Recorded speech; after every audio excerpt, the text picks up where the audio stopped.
The evening air hung heavy with silence as William Harrington's private jet touched down. It was barely 8 p.m., but the day had stretched long and thin like taffy pulled too far. His eyes burned from staring at spreadsheets and his temples throbbed with the echo of heated boardroom debates. The business trip to Singapore had ended a day early, a rare victory in his world where time was the most precious commodity. Home 2 days ahead of schedule, he mumbled to himself as his driver, Tom, loaded his luggage into the trunk of the sleek black car waiting on the tarmac. "The staff wasn't expecting you until Wednesday, sir," Tom said, closing the car door with a soft thud. "Would you like me to call ahead?" William waved away the suggestion. "No need. I'd rather just walk in and crash. The less fuss, the better." The roads were clear, and the drive to his estate on the outskirts of the city took just under an hour. William leaned his head against the cool window glass, watching the urban sprawl give way to manicured hedges and gated driveways.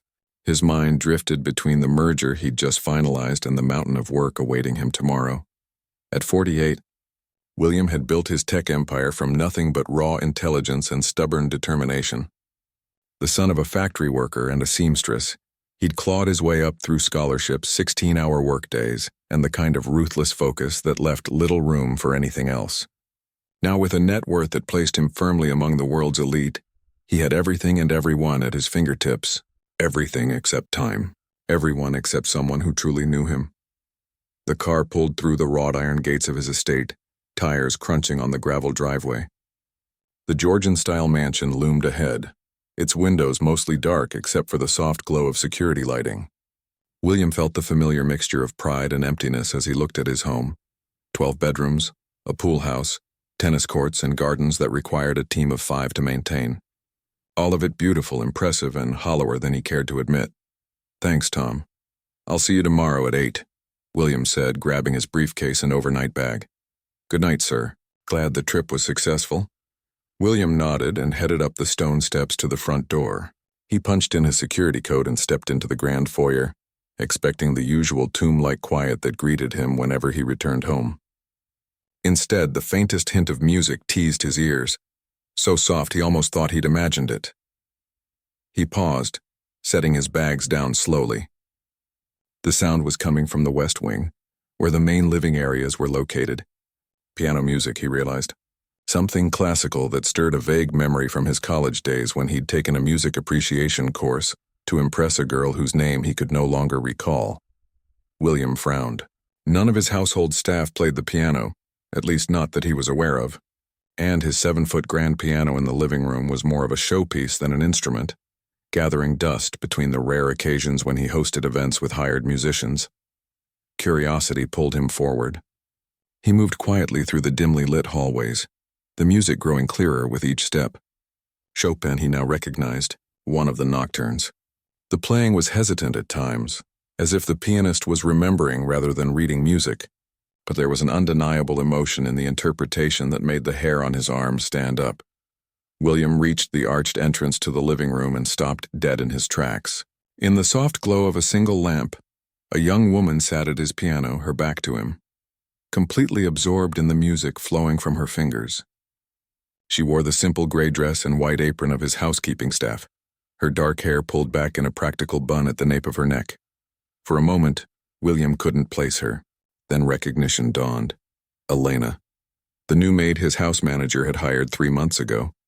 He'd barely exchanged 10 words with her on the few occasions their paths had crossed. She'd always kept her eyes down, her voice soft as she murmured, "Good morning, sir," or "Excuse me, sir," while quickly going about her duties. Now her entire demeanor was transformed. Her shoulders, usually hunched slightly as if trying to take up less space, were straight and confident. Her head swayed gently with the music.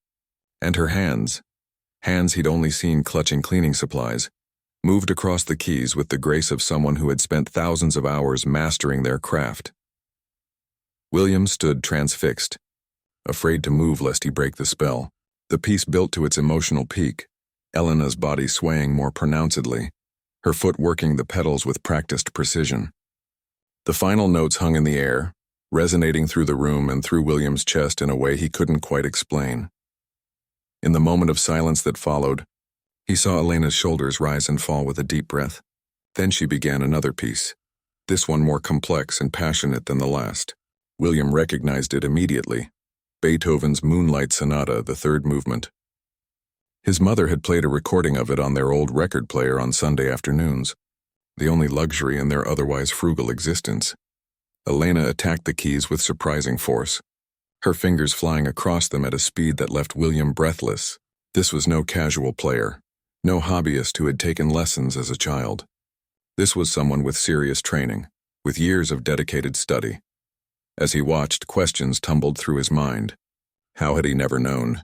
Why was she cleaning houses when she could play like this? What circumstances had brought someone of her talent to be scrubbing his floors and dusting his bookshelves? The piece reached a particularly difficult passage, and Elena faltered slightly, hitting a wrong note. She stopped abruptly, muttering something under her breath in what sounded like Russian or Ukrainian.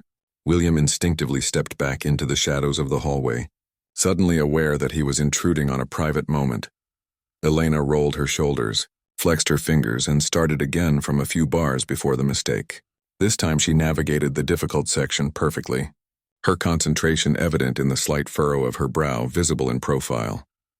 William felt like he was seeing a completely different person than the quiet, almost invisible maid who moved through his house.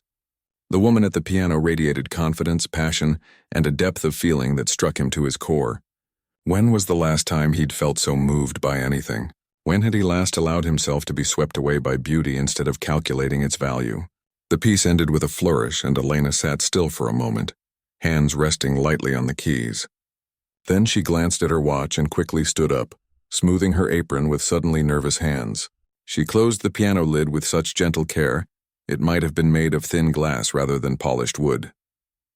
William stepped back further into the hallway as she turned and switched off the lamp. He watched as she moved quickly toward the staff entrance at the far end of the room, her posture already shifting back to the slightly hunched, diminutive stance he was familiar with. Just before she disappeared through the door, she paused and looked back at the piano, a mix of longing and sadness crossing her features in the dim light. Then she was gone, the door closing quietly behind her.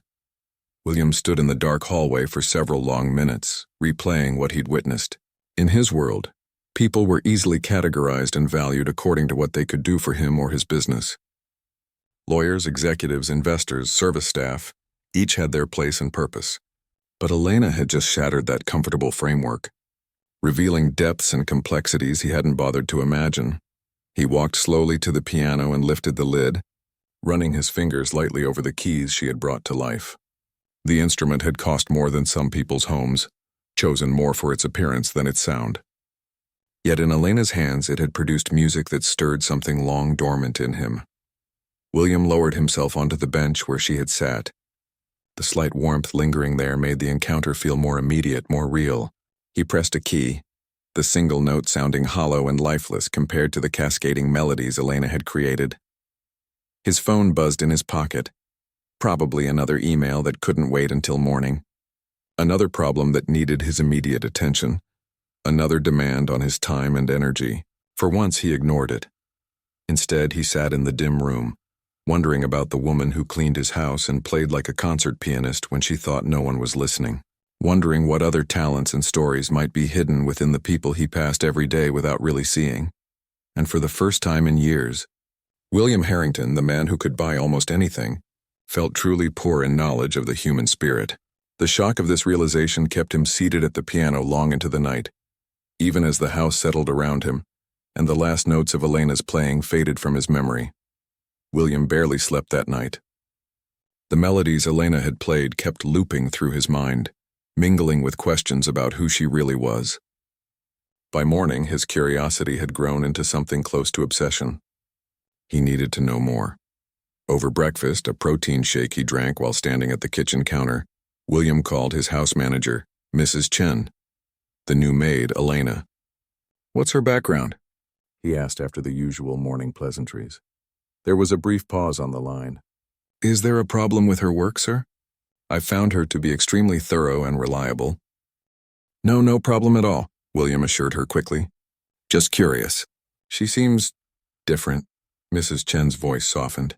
She came with excellent references from the Palmers. When they downsized to their condo in Florida, They specifically asked me to find her a position. She's from Ukraine, I believe. Somewhere near Kyiv, very private person. Doesn't speak much about herself. How long has she been in the country? About 2 years, I think. Is there anything specific you'd like to know? William hesitated. Did her references mention anything about musical training? Piano specifically? Another pause. Not that I recall. Though Mrs. Palmer did mention she was well educated. Why do you ask? Just wondering, William said vaguely. When will she be in today? Elena works Monday through Friday 9 to 5 with Wednesdays off. She should be arriving in about an hour. William thanked her and ended the call, his mind racing. He had back-to-back video conferences starting at 10, but he rescheduled them all, ignoring his assistant's protests. Some things were more important than business, though he couldn't remember the last time he'd felt that way. He showered and dressed casually, a rarity for a Tuesday. Then he waited in his home office, pretending to review documents while listening for sounds of the staff arriving. At 9:15, he heard the quiet bustle of activity downstairs, the gentle clatter of cleaning supplies being organized, soft footsteps moving efficiently through the rooms. William gave it another 15 minutes before he made his way down to the main floor. He found Elena in the dining room, carefully dusting the crystal chandelier. She wore the same gray uniform as yesterday, her hair pulled back in the same practical style. Nothing in her appearance suggested the passionate musician he'd witnessed the night before. She startled when she noticed him standing in the doorway, nearly dropping her feather duster. "Mr. Harrington, I'm sorry I didn't know you were home," she said, her accent more pronounced in her surprise. "Mrs. Chen said you would be away until tomorrow." "Plans changed," William said, studying her face. In the daylight, he noticed details he'd overlooked before. The intelligence in her deep brown eyes, the graceful line of her hands even as they clutched the cleaning tool nervously. "I came back early and heard someone playing the piano last night." Elena's face drained of color.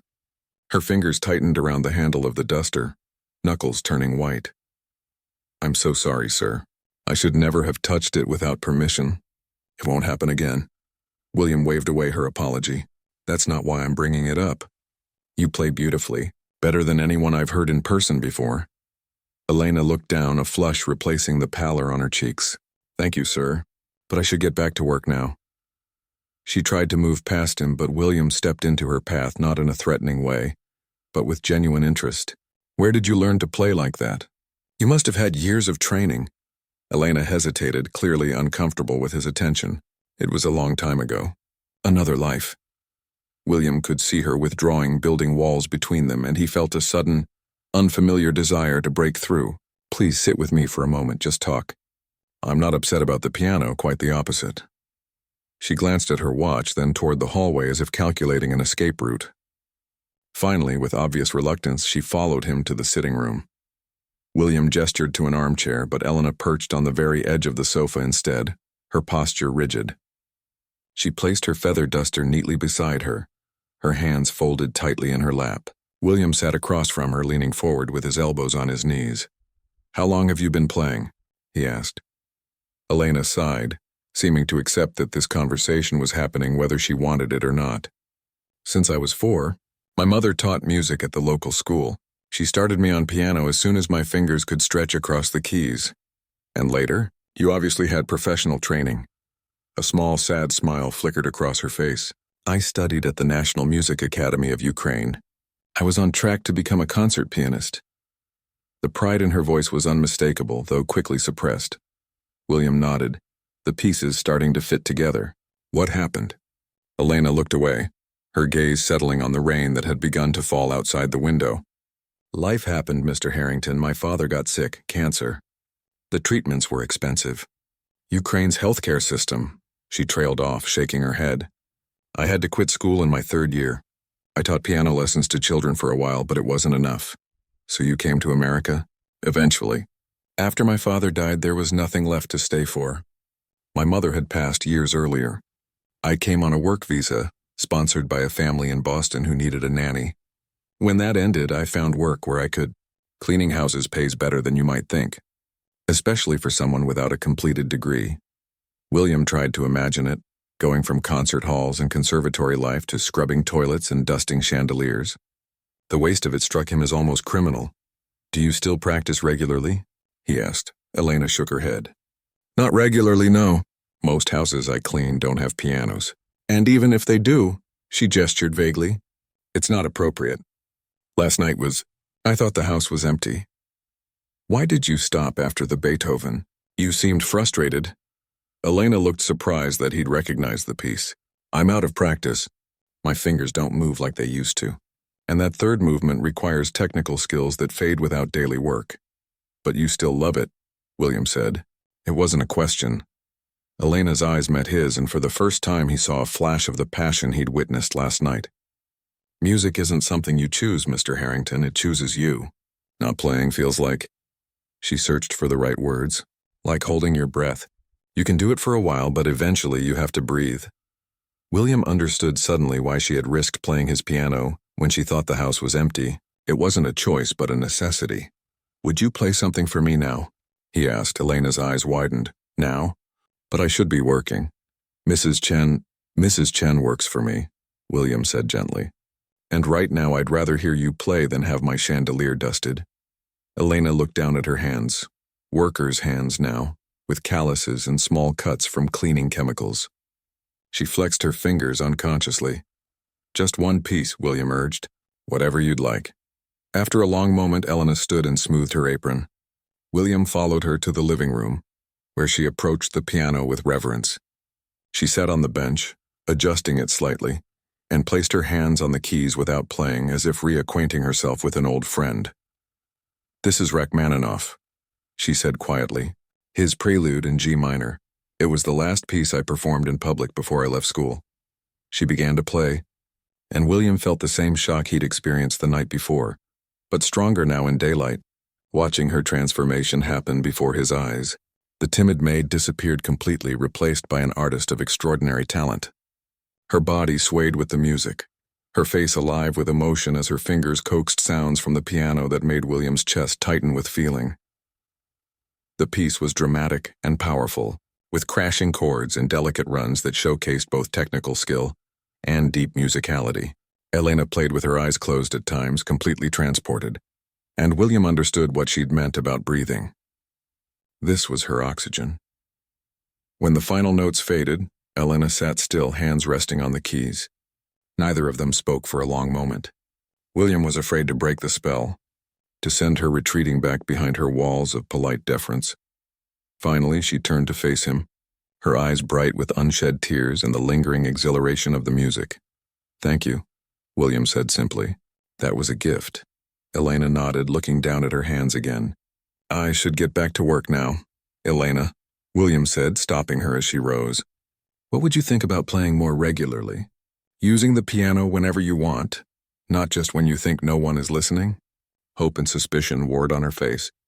Why would you offer that? William thought carefully before answering, knowing instinctively that pity would be the wrong approach. Because talent like yours shouldn't be hidden away, because that piano has never sounded better than when you play it, and because selfishly I'd like to hear more. Elena studied his face, searching for hidden motives. Just to play? Nothing else? Just to play, William confirmed. Consider it part of your job description now. House cleaning and bringing music back into this too-quiet house. She didn't answer right away, but William saw the moment when she decided to trust him, or at least to trust his offer. A small, genuine smile softened her features. I'd like that, she said simply. As she walked back toward the dining room to retrieve her cleaning supplies, William felt something he hadn't experienced in years, the satisfaction of giving something more meaningful than money. He had wealth beyond counting, but until now, he'd never used it to restore something as precious as music to someone who'd lost it. It was just the beginning. Over the next 2 weeks, a new routine emerged in William's household. Each afternoon, after Elena finished her cleaning duties, she would spend an hour at the piano. Sometimes William sat in the living room, working on his laptop while she played. Other times he would listen from his office, the music floating through the house like a gentle current, carrying him away from spreadsheets and investor calls. Elena's playing grew stronger daily as her confidence returned. She worked through pieces that had once been part of her repertoire, her fingers remembering what her mind had filed away. William found himself arranging his schedule to be home for these impromptu concerts, declining dinner meetings and cutting short business trips. His staff noticed the change in him. His personal assistant, Diane, remarked that he seemed less tense during video conferences. Mrs. Chen observed that he was spending more time at home than she could remember in her 5 years of employment. Even Tom, his usually taciturn driver, commented that the boss seemed different somehow, more human, as he put it. What none of them knew was that William spent his evenings researching Ukraine's music education system, the National Music Academy, and the career paths of concert pianists. He read about competitions and scholarships, conservatories, and mentorships. A plan was taking shape in his mind, though he wasn't quite ready to share it. On a rainy Friday evening, William arrived home to find Elena already at the piano, playing something he hadn't heard before. He stood in the doorway, raindrops still clinging to his coat, watching her. The piece was contemplative and melancholy, with a lingering sweetness that tugged at something deep inside him. When she finished, he stepped into the room. "That was beautiful. I don't think I've heard it before." Elena turned, slightly startled despite their new arrangement. "Oh, hello. I didn't hear you come in." She smoothed her skirt, a habit when she was nervous. "It's not something you would know." "I wrote it." William's eyebrows shot up. "You compose as well?" A flush crept across her cheeks. "Sometimes. Not professionally or anything, just when feelings become too big for words." William set down his briefcase and took off his wet coat, draping it over a chair. "And what feeling was that piece about?" Elena looked away, her fingers tracing the edge of the piano keys. "Homesickness, maybe, or just the rain. It makes me think of Kyiv in autumn." William sat in the armchair across from the piano. "Do you have family still there?" "Friends?" "A few friends. My piano professor still teaches at the academy." Her voice took on a wistful quality. "He believed in me. Said I had what it takes to play internationally." She gave a small, self-deprecating laugh. "Well, I am playing internationally now, aren't I?" Just not quite how he imagined. William studied her face, noting the shadow that crossed it whenever she mentioned her former life. "Do you ever think about going back? Not to stay, perhaps, but to reconnect with the music world there?" Elena shook her head firmly. "That door is closed. You can't step away from that path for years and expect to walk back in. The competition is too fierce. There are always younger, hungrier pianists coming up. But with the right support, the right connections—" "Mr. Harrington," she interrupted gently, "not everything can be fixed with money and connections. Some opportunities once missed don't come around again." William leaned forward, elbows on his knees. "I'm not so sure about that. You haven't lost your talent. If anything, there's a depth to your playing now that probably wasn't there before. Life experience counts for something in art, doesn't it?" Elena looked at him skeptically. "Why are you so interested in my music career?" It was a fair question, one William had been asking himself. "Because it seems wrong that someone with your gift is cleaning houses instead of filling concert halls. Many people have gifts they can't use. The world isn't fair that way. But sometimes we can make it a little more fair," William insisted. "I've been thinking about this for a while now. I want to help you." Elena's expression closed off immediately.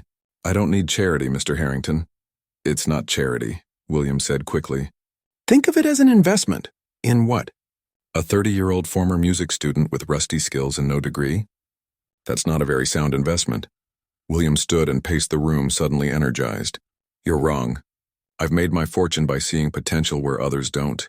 And you, Elena, are all untapped potential." He stopped and turned to face her. "Here's what I'm proposing.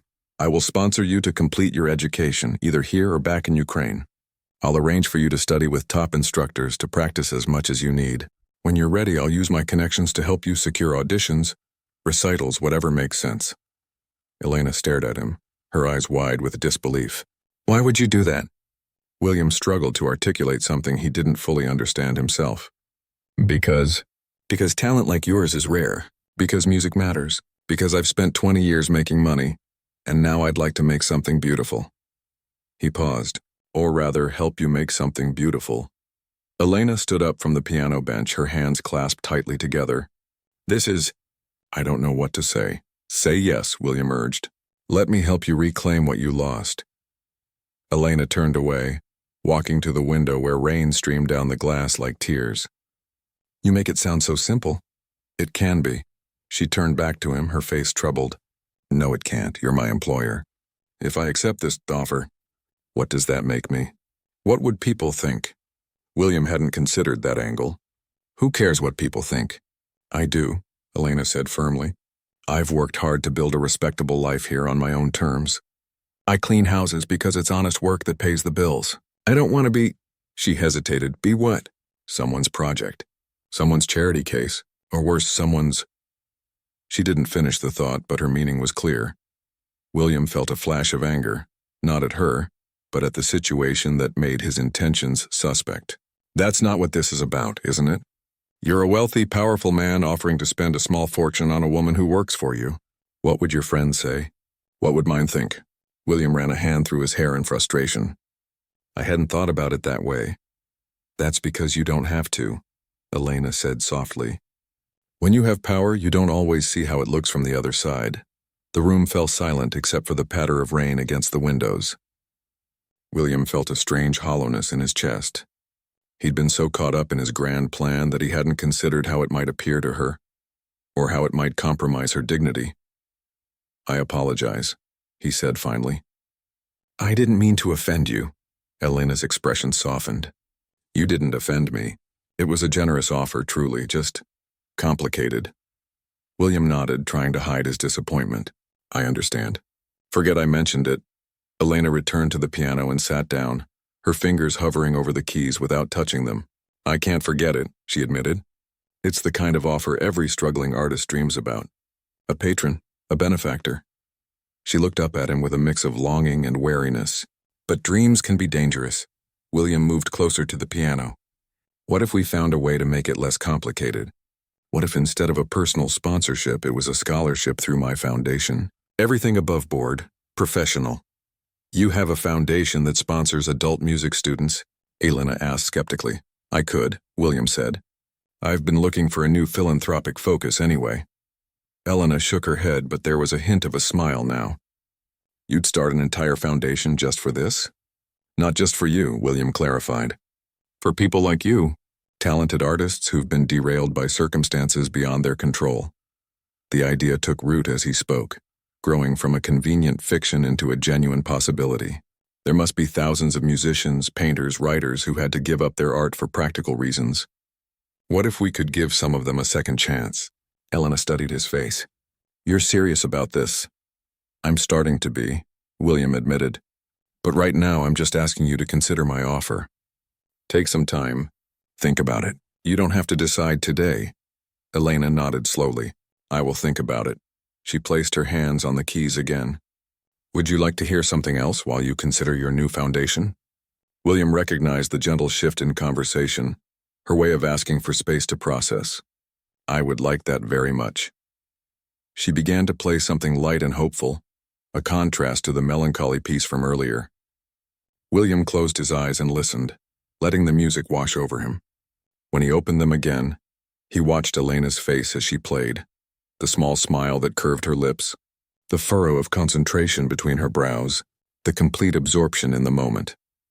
Whatever she decided about his offer, he realized he'd already received something invaluable from her. After years of chasing success, of measuring his life in acquisitions and achievements, Elena had reminded him that there was more to living than winning.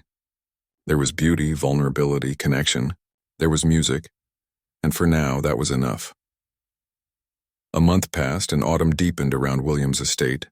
The maple trees lining his driveway blazed orange and red, and morning fog clung to the grounds until midday. Inside, the house felt warmer somehow, filled with music at regular intervals as Elena continued to play each day after finishing her work. She still hadn't given William an answer about his offer. They had settled into a careful friendship, discussing music, books, and occasionally sharing stories from their vastly different lives. William found himself looking forward to these conversations almost as much as Elena's playing. On a crisp Saturday morning, William was enjoying coffee on the terrace when his phone rang. It was Philip Winters, an old college friend who now ran the city's most prestigious concert hall. Will, how are you, my friend? It's been too long. Philip's booming voice came through the speaker. I'm well, Phil. What can I do for you? Actually, it's what I can do for you. I'm in a bit of a jam. The pianist for our charity gala next weekend has pulled out. Some hand injury. I'm desperate for a replacement. William sat up straighter, his mind immediately going to Elena. What kind of performance are you looking for? Nothing too elaborate. 3 or 4 pieces, about a 30-minute set. It's for the Children's Hospital fundraiser. Black tie affair, lots of deep pockets in attendance. William hesitated only briefly before saying, I might know someone who could help you.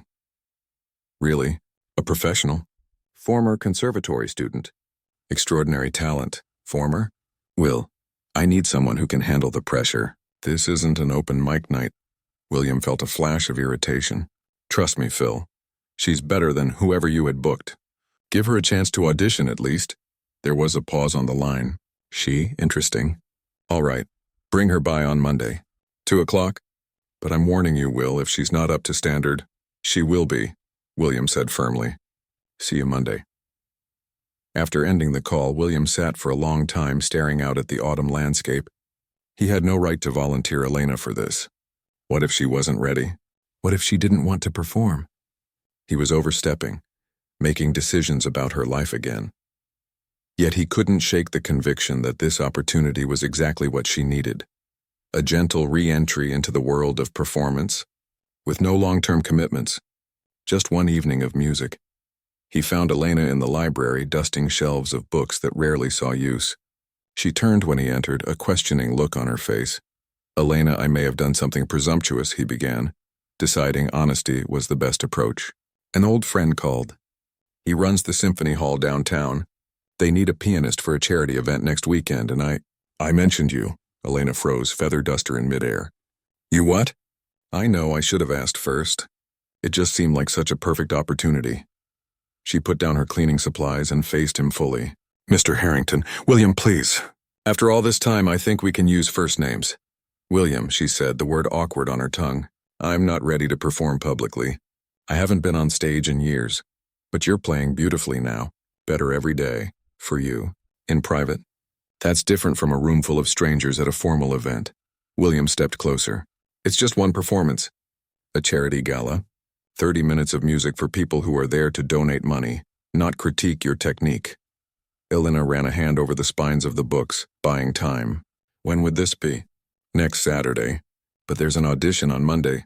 She laughed incredulously. An audition? I don't even have proper clothes for an audition, let alone a gala performance. That's easily solved. With your money, Elena said flatly. Again, you're trying to solve my problems with your wallet. William sighed. I'm sorry. You're right. I believe in you. I think you're ready for this. Based on what? A few weeks of playing in your living room? Based on the fact that you're one of the most talented musicians I've ever heard.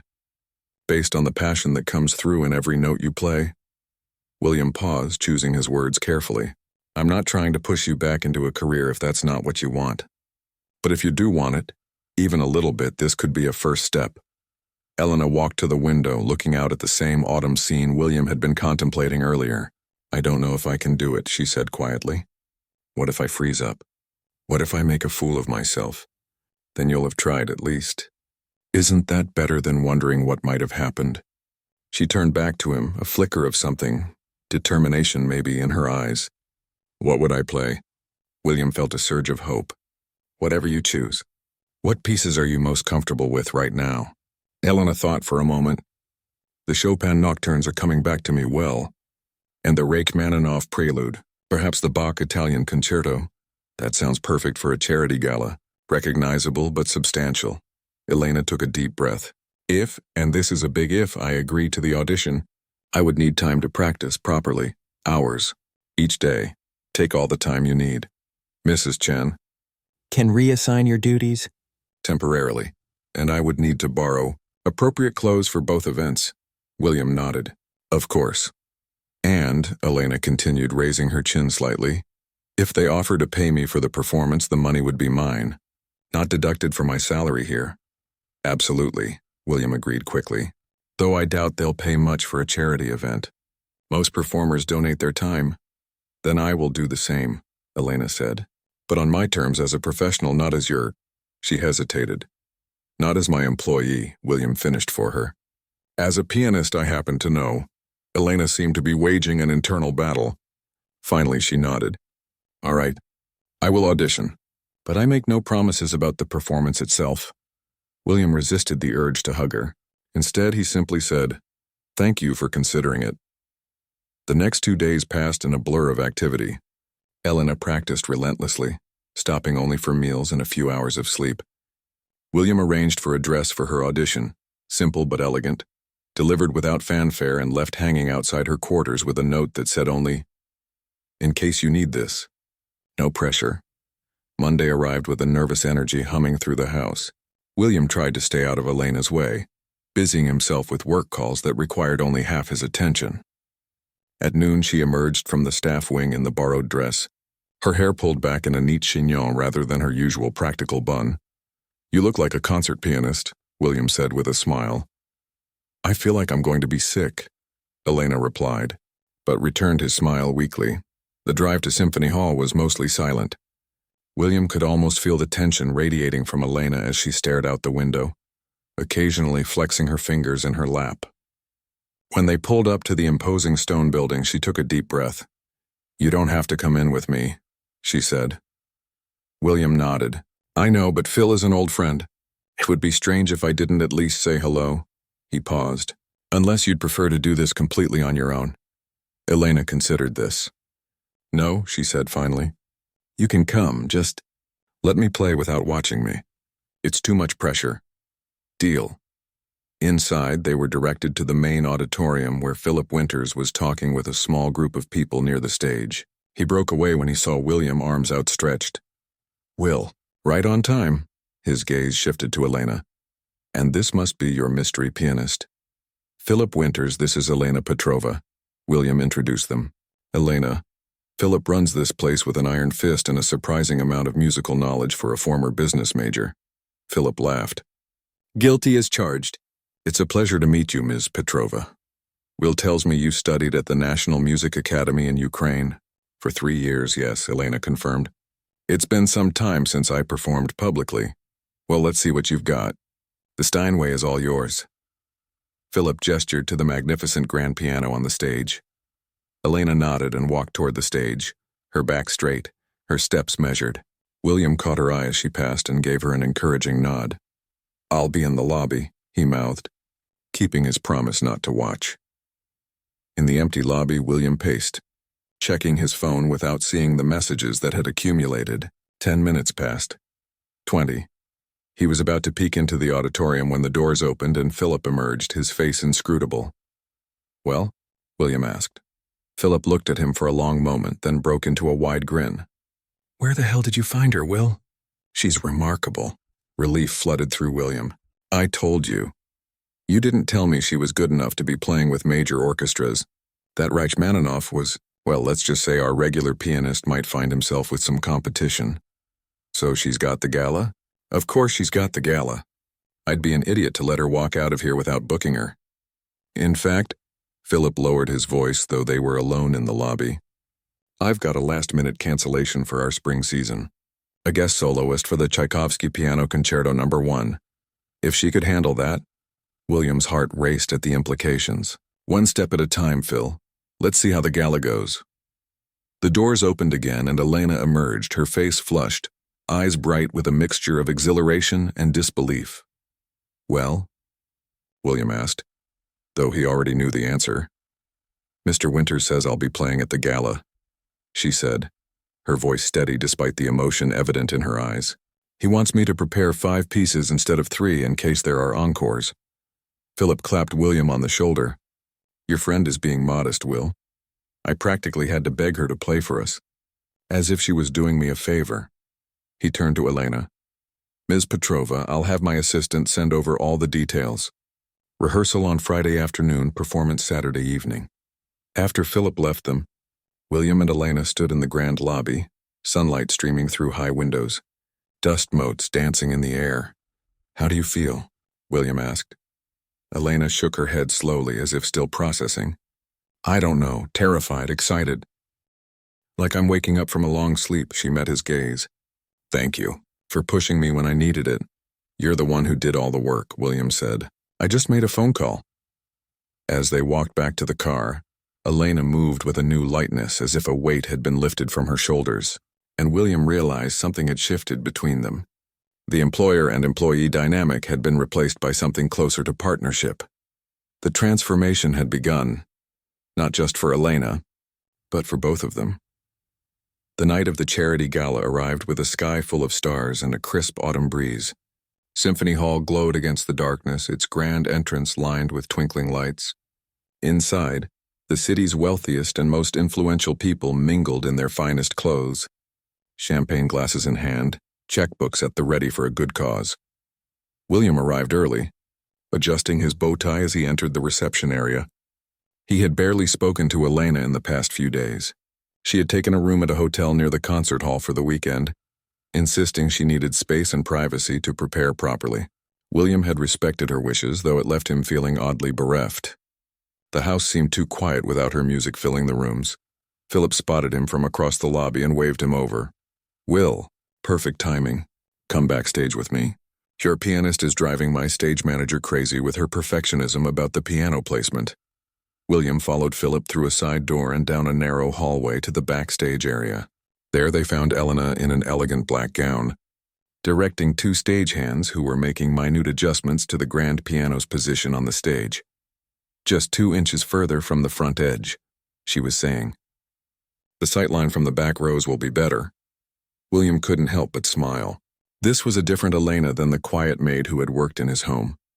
This was an artist in her element, confident in her knowledge and exacting in her standards. She looked up and saw them watching. For a moment, uncertainty flickered across her face. Then she straightened her shoulders and walked toward them, every inch the professional musician. "Mr. Winters." "William, is there a problem?" "Not at all," Philip assured her. "Everything is running smoothly. The program looks excellent, by the way. Perfect choices for this crowd." "Thank you," Elena said. She turned to William. "I was just making some final adjustments." "So I see," William replied with a warm smile. "How are you feeling?" Elena took a deep breath, nervous, but ready, I think.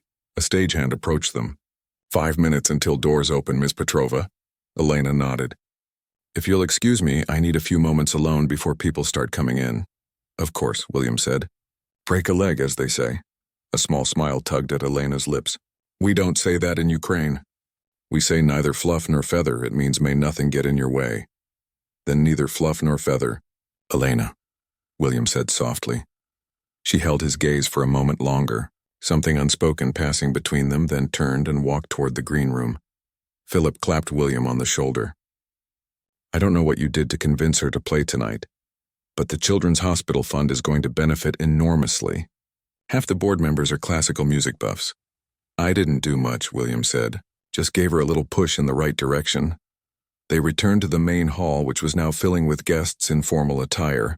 William found his seat in the front row, his mind not on the people greeting him or the small talk around him, but on Elena and what this night might mean for her future. At precisely 8 o'clock, the lights dimmed, and Philip walked onto the stage to welcome everyone and thank them for supporting the Children's Hospital. He spoke briefly about the importance of the cause, then introduced Elena with a glowing reference to her training at the prestigious National Music Academy of Ukraine. The audience applauded politely as Elena walked onto the stage, her black gown catching the light, her posture perfect. She gave a graceful bow, then seated herself at the piano, took a moment to center herself, and began to play. From the first notes of Chopin's Nocturne in E-flat major, William could tell this would be different from the playing he'd heard in his living room. There was a focus, a presence to her performance that commanded attention. The familiar piece, often played at such events, seemed fresh and vital under her fingers, each phrase shaped with purpose and deep feeling. The audience, which had settled in with the slightly distracted air of people attending out of social obligation, grew still. William watched as people leaned forward slightly in their seats, phones forgotten, conversations abandoned. Elena had captured them completely. She moved through her program with increasing confidence. Bach's Italian Concerto, bright and precise. Rachmaninoff's Prelude in G minor, dark and thunderous. For her final scheduled piece, she played Debussy's Clair de Lune with such delicacy and beauty that William felt his throat tighten with emotion. When the last shimmering notes faded away, there was a moment of complete silence, That magical space between the end of great music and the beginning of applause, when listeners are still held in the spell of what they've heard. Then the audience erupted, rising to their feet in a standing ovation that seemed to surprise Elena. She stood and bowed, her face flushed with pleasure and perhaps a hint of disbelief. The applause continued until she returned to the piano for an encore. She looked out at the audience, her gaze finding William in the front row. With a small private smile, she began to play the piece he had first heard her perform in his living room, the Chopin nocturne that had started everything. After the performance, the reception area buzzed with excitement. William stood back, watching with pride as Elena was surrounded by admirers, board members of the symphony, music lovers eager to compliment her, even a few local critics who had attended the charity event and were clearly impressed. Philip worked the room, introducing Elena to key people in the city's arts community. William caught fragments of conversation, offers of future performances, mentions of teaching opportunities, an invitation to a master class at the local university. Finally, as the crowd began to thin, Elena made her way to William's side, her eyes bright with excitement. "Can you believe it?" she asked, her voice barely containing her elation. "Yes," William said simply. "I've always believed in you. Dr. Reynolds from the university wants me to give a guest lecture next month, and Mr. Winters says there might be a more permanent opportunity with the symphony's community outreach program." "That's wonderful, Elena. Truly." She looked at him, suddenly serious. "I need to thank you properly. None of this would have happened without your encouragement." William shook his head. "You would have found your way back to music eventually. Talent like yours can't stay hidden forever. Perhaps. But it might have taken years more, and by then..." She left the thought unfinished. "The truth is, I had given up. I had convinced myself that chapter of my life was closed. And now..." A smile bloomed across her face. "Now I feel like I'm finally waking up again. Like I've been half alive these past few years." An older gentleman approached them, apologizing for the interruption. "Ms. Petrova, I'm Richard Blackwell, director of the Palmer Music Foundation. Your playing tonight was extraordinary. I'd very much like to discuss a potential fellowship with you if you're interested." Elena's eyes widened. The Palmer Music Foundation was one of the most prestigious in the country, known for supporting mid-career artists with substantial grants and performance opportunities. "I would be honored, Mr. Blackwell," she said. "Perhaps we could meet next week." They exchanged contact information, and Mr. Blackwell moved on to speak with Philip. Elena turned back to William, her expression stunned. "Did that really just happen?" William laughed. "It did, and it's just the beginning." Later that night, after the last guests had departed and the cleaning crew was tidying up, William and Elena stood outside Symphony Hall. The autumn night had grown colder, and Elena wrapped her shawl tighter around her shoulders. "What happens now?" William asked. "Will you keep working at the house?" Elena hesitated. "I don't think I can. Not if I'm going to pursue these musical opportunities seriously. It wouldn't be fair to you or to Mrs. Chen." William nodded, feeling a complicated mix of emotions: pride in her success, happiness for her new beginning, and a selfish regret that their daily conversations might end. "I understand. The music has to come first now. But I was thinking," Elena continued, "about your idea for a foundation, to help musicians who've had to abandon their careers." William perked up. "What about it?" "I think it's a wonderful idea. And maybe," she looked at him thoughtfully, "maybe I could help with it. Once I'm more established again, I could identify worthy candidates, perhaps even mentor them." "I'd like that," William said, a new kind of excitement building in him. "We could call it Second Movement. For careers that deserve a second chance." "Second Movement," Elena repeated, testing the name. "I like it." They began walking toward William's car, their breath forming small clouds in the cold air. "You know," William said, "I've been thinking about taking piano lessons. My house has a perfectly good instrument that shouldn't go unused." Elena laughed. "Are you offering me a job as your piano teacher now? If you'll accept it. I'm probably a terrible student, but I'm told I have an excellent ear for talent." "That you do," Elena agreed softly. As they reached the car, Elena placed her hand on William's arm. "Thank you," she said simply. "Not just for tonight, but for hearing me. Really hearing me when I thought no one was listening." William covered her hand with his own. "Thank you for reminding me what really matters in life." It's not the things we own or the empires we build. It's the beauty we create, the connections we make. 6 months later, the Second Movement Foundation officially launched with a gala concert featuring Elena as the soloist, performing with the symphony orchestra. The foundation's first 5 fellows, former music professionals who had left their careers due to financial hardship, health issues, or family obligations, were introduced to thunderous applause. William, watching from the wings as Elena took her bows, thought about the strange twist of fate that had brought them together. If he hadn't come home early that night, if he hadn't heard the piano playing, but he had heard it. And in hearing Elena's music, he had found something he didn't know he was missing: purpose beyond profit, connection beyond convenience, and the simple joy of helping someone else's light shine brightly again. As Elena returned for another bow, she glanced toward the wings and caught his eye. The smile they shared spoke of a journey just beginning, for her, for him, and for all the talented artists who would find their second movement through their unlikely partnership. Sometimes, William reflected, the most meaningful investments have nothing to do with money, and the most valuable discoveries happen when we truly open our ears and our hearts to the unexpected melodies playing just beyond our notice.